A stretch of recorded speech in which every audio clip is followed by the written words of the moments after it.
Welcome back, YouTube. Sensei Domino here. This video is a continuation of the cards that I picked up in my most recent COMC orders. This video will be the first of two videos that I will be doing of the basketball card pickups. Basically, to give the backstory of this order, it was actually two. They both arrived earlier this week. It was roughly 149 cards.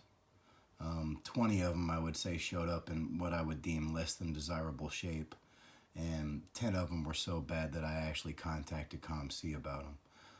One they had me send back in for further evaluation, and 8 of them, which were roughly the value of roughly $6 or less, they said go ahead and keep those cards and we will credit your account the value of those cards. And I thought that was super nice. And a final card, they said they still felt it fell in the EX range, and that they said, do you agree? And I was like, I guess I can see that. I think it's a little bit of a stretch, but I wasn't, going to complain too much. They were nice enough to allow me to keep those other cards, so just kind of chalked it up as a loss and moved on. Anyway, let me go ahead and get started on these basketball cards. There's several cards in here that I'm super excited to add to the collection. So let's get started. This first one is a 1974-75 Topps 73-74 NBA scoring leaders with 3 Hall of Famers on it: Bob McAdoo, Kareem Abdul-Jabbar, and Pete Maravich.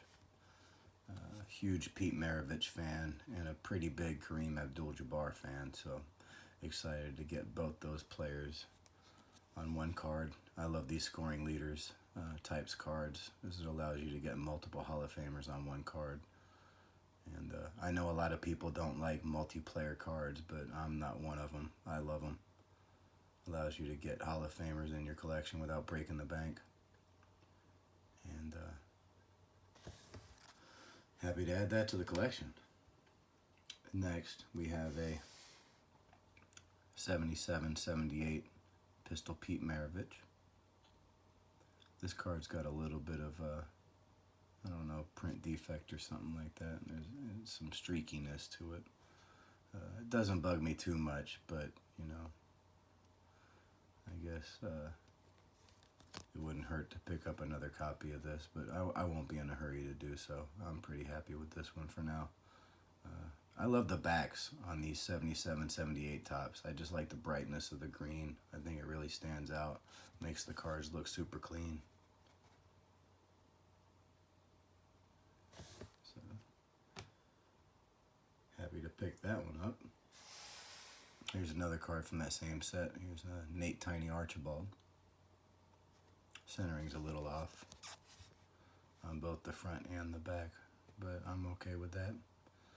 I think this card has super nice corners, super nice edges. Again, I love these backs. They just look super clean.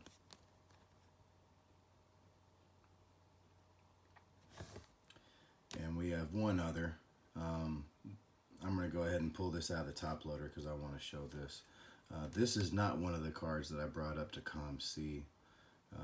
I knew about the damage, but I didn't want to go to COMC and hey, there's 30, 40 cards or something that I don't like the condition of. So I tried to be picky about it, but this one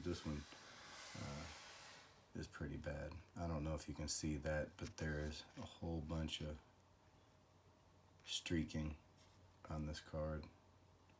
It's almost like there was a wax stain or something on the top of this card and somebody didn't use the right sort of cloth or something to clean it off.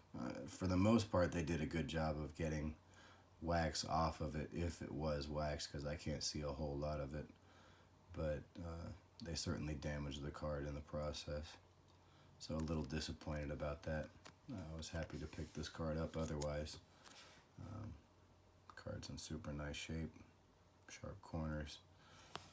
Centering isn't too bad on the front. On the back, it's pretty rough, but again, I'm okay with that. But with those streaks on the front, I don't know that this card has very much value. So a little bit disappointed in that. I might look to get another copy of this at some point in the future, but for now this one will do. Here's a card from 78’s-'79’s, another Pistol Pete. I guess I'm slowly building up a Pistol Pete Maravich collection. I think I got 5 or 6 of his cards now. None of the early 70s cards. Most of them are late 70s, early 80s, but you know, I guess at some point I'd like to make incomplete Pete Maravich Topps player run. But I'll just kind of continue to be opportunistic on these cards for now. This is a super clean card. Happy to get that one. Here's another card from that same set. Hall of Famer Bill Walton. This one again has pretty nice centering, super sharp corners. Card number 1 as well. So that's kind of cool. These first cards in the sets, especially vintage, in a lot of cases they kind of take the brunt of the rubber band or the damage, so they have a little more value than other cards in the set, because you know, when you organize your cards and stack them up, you know, they were pretty much the first ones taking the rubber band hit, so I guess that's an extra bonus that I didn't realize. But happy to add that card to the collection. And now we are moving into the 80s, and these next 2 cards I'm super excited about. I've wanted the Bird Magic rookie card for as long as I can remember, and it's always been well out of my reach. I didn't know anybody that owned it, so trading for it wasn't really an option. I don't do a whole lot of card shows, so it's not like I could have gone to a dealer booth or something like that and worked out a trade. So I did the next best thing, and I picked up a couple of their individual cards from their rookie year, and super excited to pick these up. This is the 80-81 Topps set. And there we go, a first year Larry Bird card. I guess you can't call it a rookie, even though it's his rookie year. So I'll just call it a first year player card. But super excited to pick this up. Huge Larry Bird fan. My mother grew up in Boston, and my grandfather lived in Boston, and he was always talking about these Celtics, these early Celtics, you know, and super excited to pick this up. And here is the Magic first year card. Another card I'm super excited to get. Those Showtime Lakers were fun to watch, and I've been watching that documentary, Winning Time. I guess it's a dramatization, I guess is a better word for it.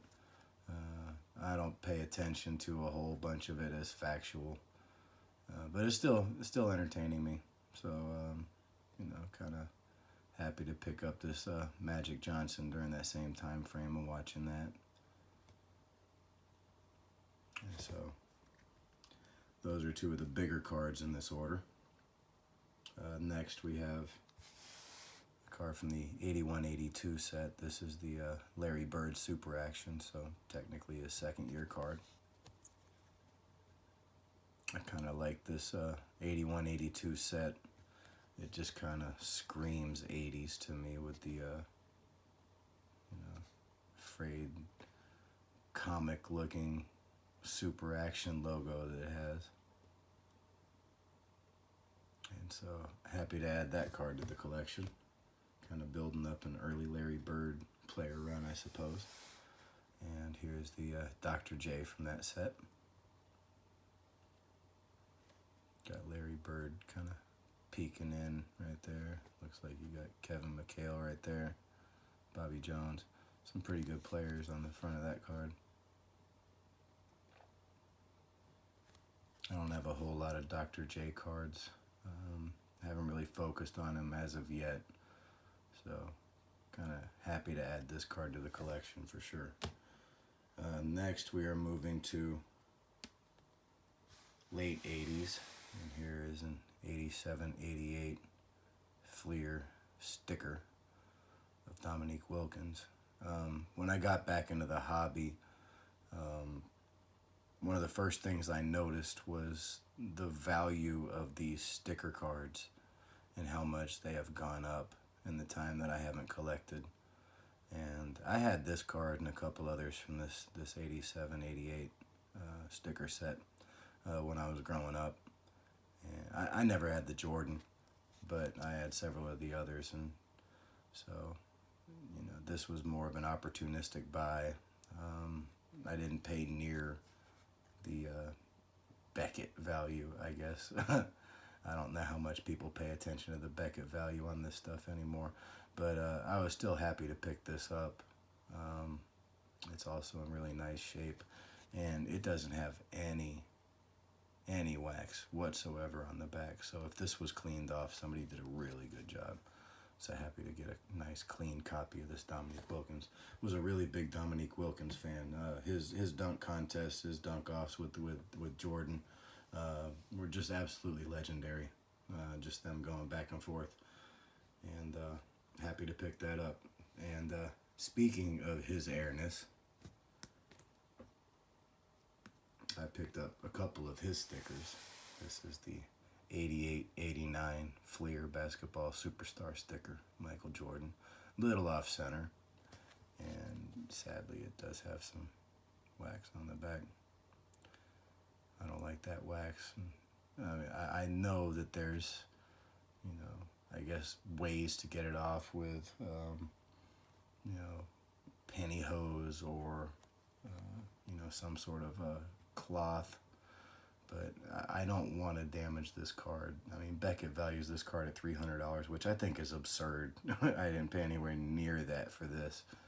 So I don't know how much you can pay attention to that. But still, this is a super nice card. Not a grading candidate, but still super excited to add this to the collection.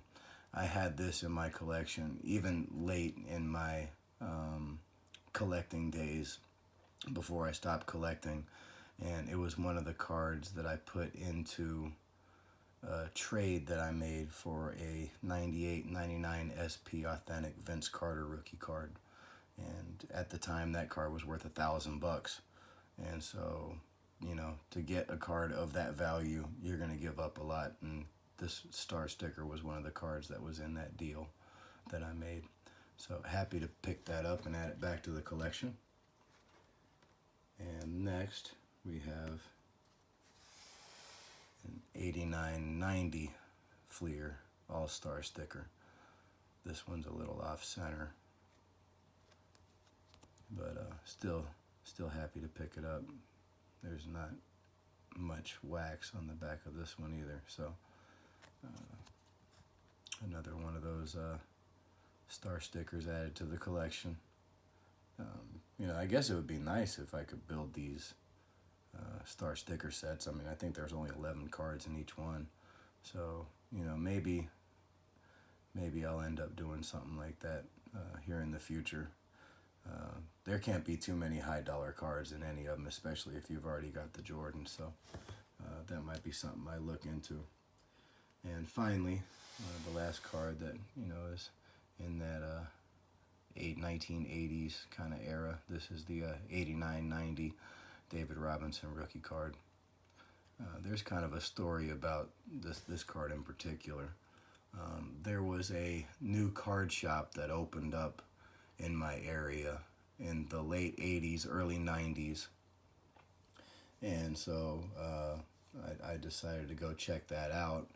And when I went in there, they had like a wheel that anybody that was new coming into the shop was able to spin the wheel the first time they came in, and whatever it landed on, you were able to pick up. And surprisingly, when I spun the wheel, it landed on one of these David Robinson cards. I think at the time, it was after his rookie year, so he was already won the Rookie of the Year. So I guess it was his second year, and this was a pretty popular card. But I didn't hold on to it. I kind of moved it on through my collection, and I've had multiple copies of this through the years. But I didn't have one anymore, so I wanted to pick one back up because it kind of brings up a fond memory of my childhood. Sadly, that card shop didn't last very long. It was up and gone within 3 years. Anyway, that's the first video that I'm doing of the basketball cards in the order, and I will be posting part 2 here in a few minutes. Until then, thanks for watching the video, and I'll talk to you again soon.